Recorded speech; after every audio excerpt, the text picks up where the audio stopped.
कोई कोई ऐसे हैं कि बिना प्रयास के अरबपति घर में जन्मे हैं और बिल्कुल ना उतनी बुद्धि है और ना उतने उनके कोई कर्म है इस जन्म में, और ऐसा सुख भोग रहे हैं कि आप देख लो कोई बुद्धि नहीं है इसको टिकी, और बड़े बुद्धिमान, बहुत बुद्धि तेज है और बहुत कर्म प्रवीण है, कर्म करने में भी बहुत संभाल के करते हैं, लेकिन फल में उनके हाथ नहीं लगता, क्योंकि पूर्व का कर्म हमें हर क्षण बाधा पहुंचाए चला जा रहा है। तो हमको दबना नहीं है। अगर हमको इस जन्म में उन्नति प्राप्त करनी तो भजन जरूर, भजन ही काट सकता है आपके कर्म, और कोई प्रवीणता काम नहीं करेगी। भजन बल से हम बढ़ सकते हैं। जो लोग को, जिनको दिखाई देता है ना कि वो पाप कर्म कर रहे हैं, वो बढ़ रहे हैं, वो उनका पूर्व का पुण्य है और उनको बढ़ने दिया है। और जो अभी पाप कर्म कर रहे हैं, और जब वो पुण्य क्षय होगा और पूर्व का पाप मिलेगा तो विध्वंस हो जाएंगे, पक्का समझ लो और आंख खोल के देख लो। तो दुराचारी, अधर्माचरण करने वाला, पापाचरण करने वाला सरसब्ज दिखाई दे तो ये समझ लेना उसकी अंतिम इच्छा पूर्ति की जा रही है, अब इसका नाश निश्चित है। लेकिन धर्म पूर्वक जो चल रहे हैं वो बहुत कष्ट पा रहे हैं। ये बिल्कुल विश्वास रखें कि हमारे पाप नष्ट हो रहे हैं और मैं आगे उन्नति को प्राप्त होऊंगा। पर धर्म का चलना और भगवान का स्मरण करना ये सतत बनाए रखे, तोड़े ना, तो आज नहीं तो कल जरूर प्राप्त होगा। किसी भी धर्मात्मा के जीवन में देख लो तो उसका जीवन दुखमय मिलेगा, पक्का मिलेगा, और जब परिणाम आएगा तो निहाल हो जाओगे। बस चुप रहो। किसान भी फसल बोता है तो 6 महीना लगता है। कि ऐसा नहीं कि गेहूं फेंक दिया दूसरे दिन वो 50 बोरा वहां से गेहूं ले आया, ऐसा नहीं है। वो जब 4-5 महीने सेवा करता है तब जब फसल पर, तब वो 50 बोरा, 1 बोरा फेंका तो 50 बोरा वहां से लाता है। तो ये सत्कर्म, भगवान नाम जब, भले उन्नति आज हो रही लेकिन आपको शांति रहेगी, आपका चित्त प्रसन्न रहेगा और आप डिप्रेशन में नहीं जाएंगे। आगे आपकी उन्नति निश्चित होगी, ये विश्वास कर लीजिए, पक्का विश्वास कर लीजिए। जो धर्म से चलता है वो एक दिन उन्नति को प्राप्त होता है। जैसे सुदामा जी, तो एक दिन सुदामापुरी बनी कि नहीं? एक दिन था कि घर में लौट के जब आते तो पत्नी पूछती कुछ लाए क्या? बोले कुछ नहीं मिला। तो तुलसी दल जो भोग हुए अर्पित करती, वही 3-4 हिस्सों में करके जब कई दिन हो गए तो उन्होंने कहा कि हम तो जी सकती हैं, आप जी सकते हैं, लेकिन ये बच्चे नहीं जी सकते। कैसे? वो श्री कृष्ण श्री कृष्ण श्री कृष्ण श्री कृष्ण, कृष्ण कृष्ण करते रहते हो ऐसा। तो एक दिन भगवान ऐसे प्रसाद पा रहे थे, भोगारोग रहे थे, तो ऐसे प्रथम कवर ही ऐसे करके ऐसे हो गए। तो रुक्मिणी जी ने कहा ये स्थिति आपकी तब होती जब कोई भक्त दुखी होता है। कौन भक्त दुखी?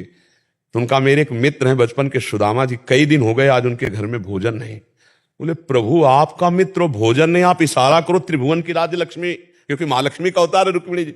बोले इशारा तो तब करे ना जब उसके अंदर इच्छा हो, उसके अंदर इच्छा ही नहीं। तो रुक्मिणी जी ने कहा प्रभु अब हम नहीं सह सकती, आप जाओ और इच्छा जागृत करो। तो उनका उसके हृदय में तो नहीं जागृत कर सकता। सुदामा इतना निष्काम भक्त है कि उसके हृदय में इच्छा जागृत नहीं कर सकता, उनकी पत्नी के हृदय में इच्छा जागृत कर सकता। तो भगवान एक भिक्षुक के रूप में गए, कहा भिक्षाम दे। तो अतिथि धर्म का ज्ञान रखने वाली सुदामा जी की पत्नी निकली और उन्होंने कहा कि मैं आपको भिक्षा नहीं दे सकती, क्योंकि मेरे यहाँ एक संतान हुई है जिससे मैं अपवित्र हूं। एक जनना सोच होता है, एक मरना सोच होता है। तो मेरे यहाँ जनना सोच है, मैं तुम्हें भिक्षा नहीं। तो बोले मैं 10 दिन बाद आ जाऊंगा।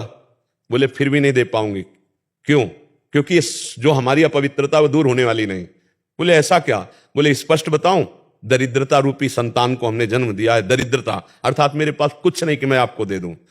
तो उन्होंने सुना है तुम्हारे पति द्वारिकाधीश के मित्र हैं, क्या तुम्हें पता नहीं है? कभी याद दिलाना, अगर एक बार द्वारिका चले गए तो निहाल हो जाएंगे स्वयं भगवान। और भगवान जब उनकी पत्नी आई तो उन्होंने कहा सुना है आपके मित्र श्री कृष्ण द्वारिकाधीश है। बोले हाँ। तो बोले आप जाओ ना, अगर वो आपकी ऐसी दशा देखेंगे ना तो कुछ ना कुछ तो व्यवस्था करें। बोले कभी नहीं जाऊंगा, व्यवस्था के लिए मैं कभी नहीं जा सकता। तो उनका मिलने तो जा सकते हो? बोले हम मिलने जा सकते हैं, पर समस्या है अपने मित्र से मिले या गुरु से मिले जाके, या अपनी कन्या के यहाँ जाए तो कुछ ना कुछ होना चाहिए। तो हमारे दोस्त के लिए कुछ, तो वहां क्या था, एक पड़ोसन के यहाँ गई तो उसने चावल के पछोरने वाले जो आगे तंदुल होते टूटे हुए, हाँ वो दिए। तो वो भी फटे कपड़े में लेकर के भगवान के लिए भेंट। और द्वारिका, और हालत ये थी कि बिवाई पैरों में फटी हुई, फटा कपड़ा, और मित्र कौन है? द्वारिकाधीश। आप देख लो जरा कैसी धर्म की परीक्षा होती है। भगवान के कान में जे भी पड़ा कि सुदामा जी मिलने आए तो ऐसे भागे कि पूछो मत।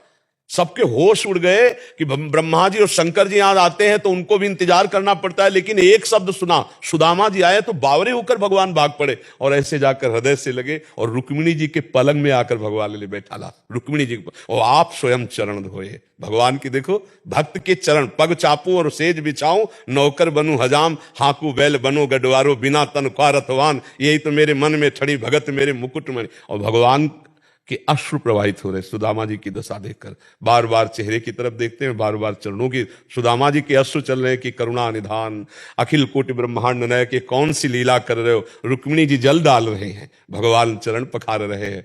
2-4 दिन आराम से रहे। सुदामा जी ने कहा प्रभु चले? बोले हाँ।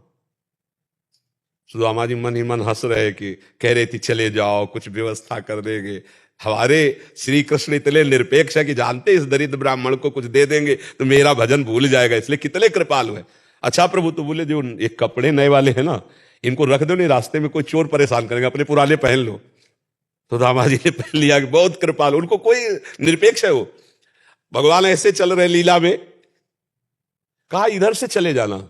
सुदामा जी को लगा था कि 2-4 असरफियां होंगी तो 2-4-10 दिन के लिए अन्न आदि, इधर से चले जाना, जाके आप इधर से मुड़ जाना तो जल्दी पहुंच जाएंगे। बोले प्रभु आपकी कृपा, बिल्कुल सहज में पहुंच जाएंगे। मतलब कुछ नहीं दिया, कुछ नहीं। भगवान ने सुदामा जी को तंदुल निकाल नहीं रहे थे, जबरदस्ती छील कर पाए, और सुदामा जी को कुछ नहीं दिया प्रगट में। सुदामा जी बहुत प्रसन्न हो रहे हैं कि मेरे श्री कृष्ण परम कृपालु हैं, क्योंकि उन्होंने माया या कोई भोग इसलिए नहीं दिया कि हमारा चित्त प्रभु के सिवा और कहीं न जाए। ऐसे मगन होते वहां पहुंचे तो दृष्टि गई कि हमारा नगर तो इसी क्षेत्र में था, ये तो पूरी द्वारिकापुरी है। पूछा लोगों से तो बोले एक हमारे सुदामा जी थे, उन्हीं की सुदामापुरी है। जब देखा पत्नी आरती करने आ रही है, आप जैसी द्वारिकापुरी वैसी सुदामापुरी की रचना हो गई। ये हर भक्त के जीवन में होता है, पर दिगना नहीं चाहिए, मतलब कमजोर नहीं पड़ना चाहिए। तो हम कह रहे हैं आज तुम्हारा समय कमजोर है, लेकिन आज का जो तुम बीजारोपण कर रहे हो धर्म का, भजन का, ये जब फलेगा तब आप निहाल हो जाओगे। इसलिए सबको हम ये शिक्षा दे रहे हैं कि कभी घबराओ मत, आज की परिस्थिति देखकर टूटो मत, तुम्हारा मंगल निश्चित